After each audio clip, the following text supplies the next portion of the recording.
made 150 not out, and David Garr has been known to make large hundreds in the second innings for England too, once or twice, notably on the subcontinent.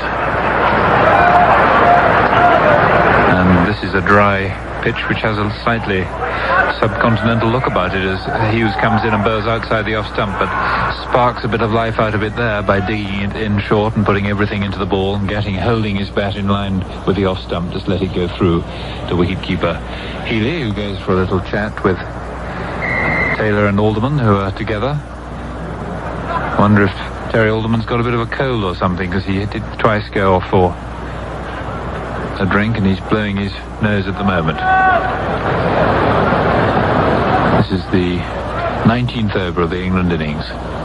2:42 behind originally as Hughes comes in.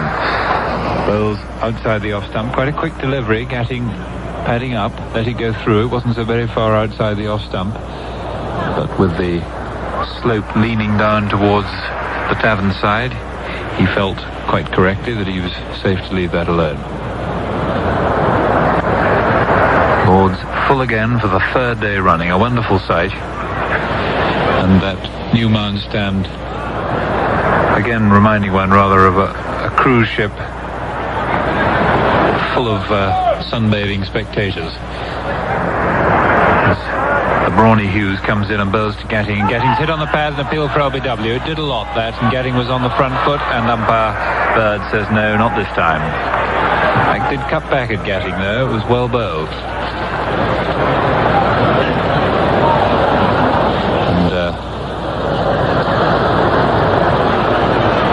Doing too much, I think, Trevor. Yes, it was a fair shout, hit in front, but he does bowl reasonably wide and he slants it into the batsman quite a long way. What he'll now try to do, perhaps, is to get one to hold its own and get Gatting to play at it and playing at it and get the edge. In comes Hughes, he bowls to Gatting, who goes onto the back foot to this ball, plays it hard down into the ground, is well stopped by Boone at forward short leg. That's the end of the over. There are 4 to go. With England 56 for 3, 16 now to Gatting and 13 to Garr. And I think it would be appropriate to end the day as we began it and give the last few overs of the day to the evergreen 77-year-old Brian Johnson. And a bowling change has been made, and a surprising one in some respects, because Border has put himself on in preference to his wrist spinner. So we have Border, who's quite a handy little breaker of stands, and of course he's that one remarkable test match on the beach in Australia. But I'm full of admiration for Border's captaincy. Oh yes, he's done very well. And he's not afraid to take, you can't call this a risk because he got all these runs in hand, but he's certainly not afraid of innovation. And he's got an attacking field, as you'd expect. He's going to have a slip, a silly point, forward short leg. He's got a long leg. This is for the left-handed guy, a mid-wicket, a mid-on, a mid-off, extra cover, and a point. He runs up now, bowls over the wicket, the left-handed guy who comes forward to that one. Just some dead bat, hangs the bat down, it trickles to the left of Taylor in the slips, and there's no run. Taylor in the white hat and the slips. Boone with a little cap sticking out of the back of his trousers, looks as if he's a bunny rabbit. Tail, hands on knees, waiting there. And up comes Border again. Bowls this one, bit flat, bit short, off the back foot, through the covers, a nice looking stroke, being chased by Dean Jones down there. He stops it all right, short of the scoreboard on the tavern side, and the 2 runs to Garr. Not a very good ball, and he played off the back foot quite safely. And he's gone to 13. Gatting is 16. England are now 58 for 3. Boone has got back into his position now. He's backing up for the throw, and here is Border again, coming back. Another short one off the back foot, hits straight back. This time he goes to mid-off, and it lands there for Alderman to pick up as he tries to keep his white hat on. A little bit of a breeze as he left. Here comes Border again. Over the wicket bowls this one, and that's outside the off stump, and it hits the pad, I think, of Guys, he covered up well outside, and it ricocheted off the wicketkeeper down towards long leg. They can't run for it. He wasn't playing a stroke. Batsman out, Gooch, LBW bowled Alderman for naught. Broad bowled Lawson 20, and Barnett caught Jones bowled Alderman for 3. Wickets falling at naught, 18 and 28. England still in dire trouble, and trying to see out tonight. Here is Border running up to bowl to the captain. Gow comes forward, that one, and thrusts his pad outside the off stump, and he goes in the hands there of Silly Point, and it's Marsh with his hands on his knees at Silly Point. Got to watch it, not playing any shot. Yeah, a little bit, otherwise it would be an almighty cry. Here comes Border again. This time he plays that one because it was just short of a length. He goes back, a rather lazy backstroke, hits it out in the offside, perfectly safely there, fielded by Holmes, and that's the end of the over. 58 for 3. One thing that the introduction of Border will mean is that the overtime will be very little, because he gets through his overs fairly quickly. We've got 3 overs left, and it's 7 minutes to 6 o'clock, so it's going to be very close to the official time of finish of 6 o'clock. Yes, England still 184 runs behind.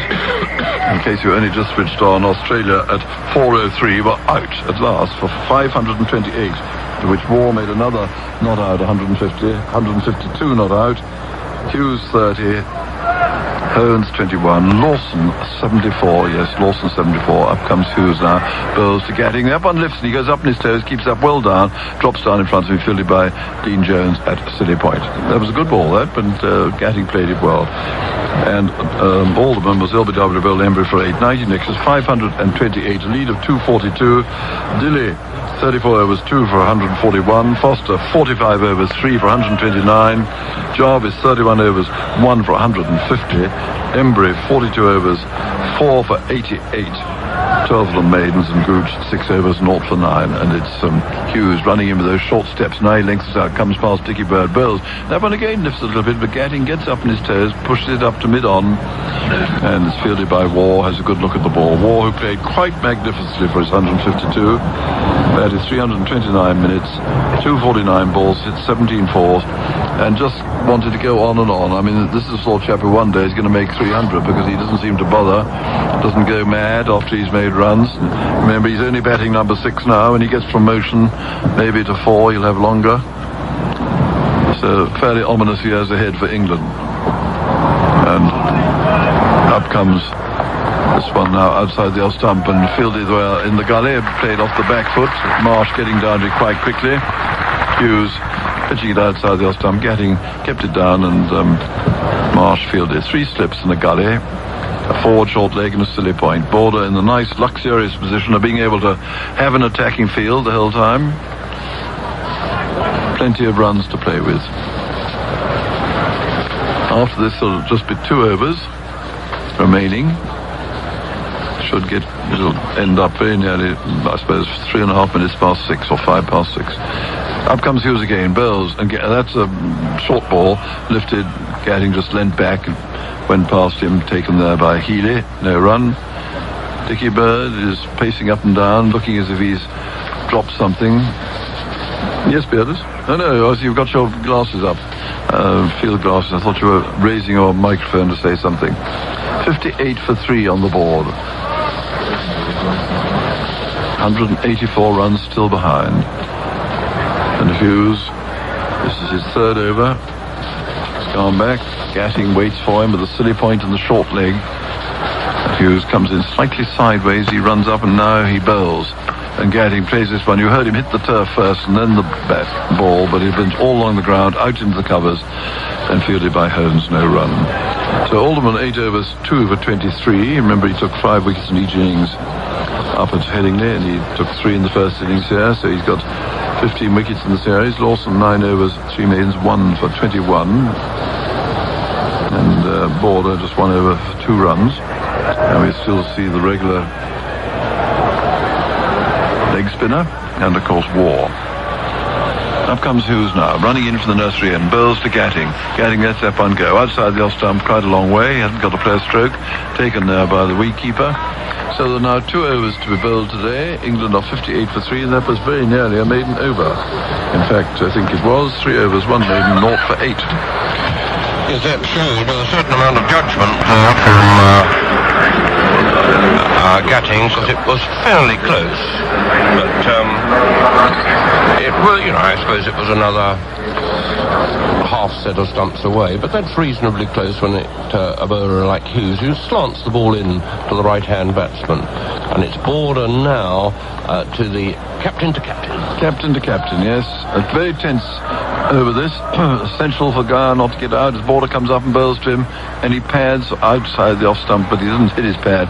It's too wide. It's taken by Healy, of course, standing up. Still with a silly point, a slip and a forward short leg. Border bowling over the wicket, sleeves rolled down. Swarthy face, not quite a beard, it's a bit of stubble. Up he runs now.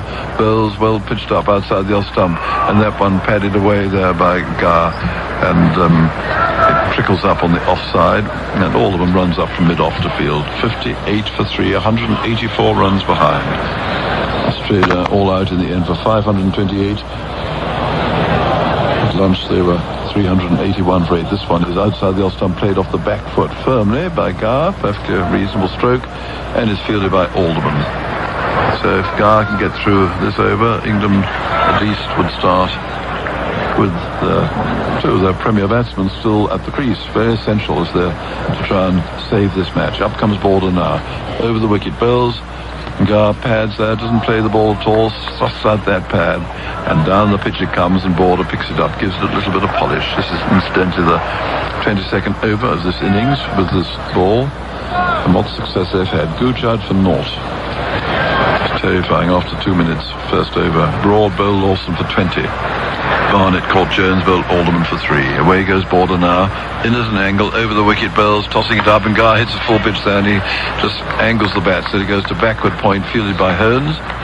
And I should think approximately one more ball of this over, and then we shall have one over to bowl. It's just coming up to 6 o'clock here, and the requisite number of overs will have been bowled.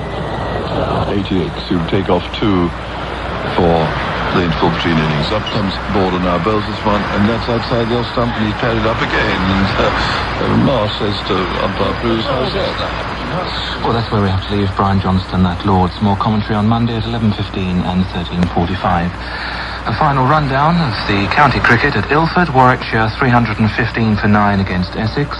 At Southampton, Hampshire 290 for 3 against Sussex. Paul Terry 91. And Barnes in the gully. Curtis out in the covers. We haven't seen him there before. Jarvis in. Bowles, Holmes up on his toes, plays it out on the offside. Curtis scampers in and picks it up. And we have Dilly at mid-off with a brand new style in headgear. I never cease to marvel at the number of different ways the white floppy hats can be bent into various shapes, but Dilly has found another new one. I wouldn't have thought that possible. Turned up at back and front. Jarvis bowls, good one. Well played by Holmes, all defensively. Out to Dilly again. And that really is a most extraordinary way of putting the hat on. Brian Jones is so utterly carried away by that story of the parrot. He's round the back doing impersonations of everything from Long John Silver to Test Match Special. 351 for 7. Jarvis bowling to Holmes. Holmes comes down on it fairly late, plays it again to Dilly at mid-off, and there's no run. I've been worrying for the past hour about the story Neville Oliver told of the Australian visitor who claims to be the world's greatest beer drinker, or his friends claim for him, Whale Roberts, or Mr. Roberts the Whale, legendary drinker. Now, I'd like to meet him. Jarvis in, bowls, Holmes turns him off his legs. He'll get 2 runs here. Gower in pursuit, and the Australians know that Gower is not going to do any lightning throwing with that suspect shoulder. He picks it up and trots back with it while they take 2 runs. 15 now to Holmes, 353 for 7, the total. From my own experience of the local brews around here, I'm afraid if Mr. Roberts tries to tackle the world record in these parts, he may well be dead by Monday.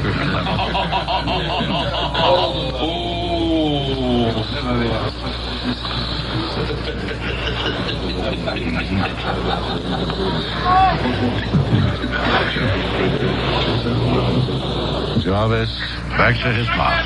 There, the parrot is with us again in the background.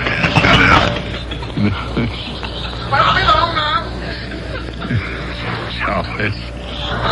Bowles to Hones. Forward. Just a little push on the offside, but Jones is backing up. And Hones has actually pinched the strike. Because that's the last ball of the over. He's 18. The total is 354 for 7. Well, no real problems again for the Australian batsman here. And David Gower, I think, probably wondering what he needs to do to get a wicket, to start removing these frustrating lower order partnerships. And how well the Australians have played as a team in this series. It really has been a team effort. Whenever a batsman's got in, Dean Jones, Steve Waugh, Mark Taylor, there's always been somebody else to support that batsman, and that's very important. They are playing together in this series of this tour as a whole, like a very efficient unit, aren't they? Yes, it comes with a touring side. You might expect to do that, of course. This corporate thing snowballs, doesn't it? It does, yes. But good management, good captain. Embury taking up the attack. That kept a little low, but Hones was able to wait for it, then whip it away to mid-wicket, and there was a single on. That was just short enough for him to be able to do that. There was no bounce at all in that one. 19 now to Hones, 355 the total, and Jones, for the first time for a moment or two, has the strike. He's on 131. The outfield obviously a little bit damp still, because the bowler's needing to wipe the ball almost every delivery now between deliveries, with a rag supplied by Dickie Bird and John Holder at the other end. Embury back over the wicket to the right-hander. Bowles to Jones. Jones chops it square on the offside. Can't get it past Jarvis, who is at a deepish point. And the ball went towards him at a fairly swift rate. No run. Jones stays on 131. Embury again. Bowles. Jones comes to meet it. And plays it to mid-wicket.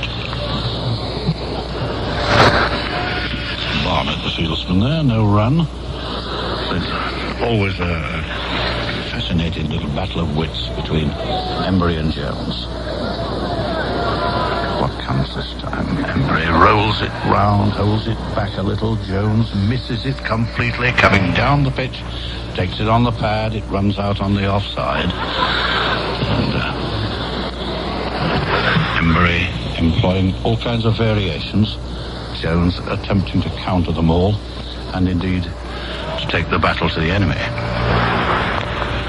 Comes to meet this one, doesn't hit this firmly, tries to swing it on the onside, gets a thickish edge, which sends the ball to backward short leg, and they're able to take a single because there's no fieldsman there, and Russell has to chase after the ball.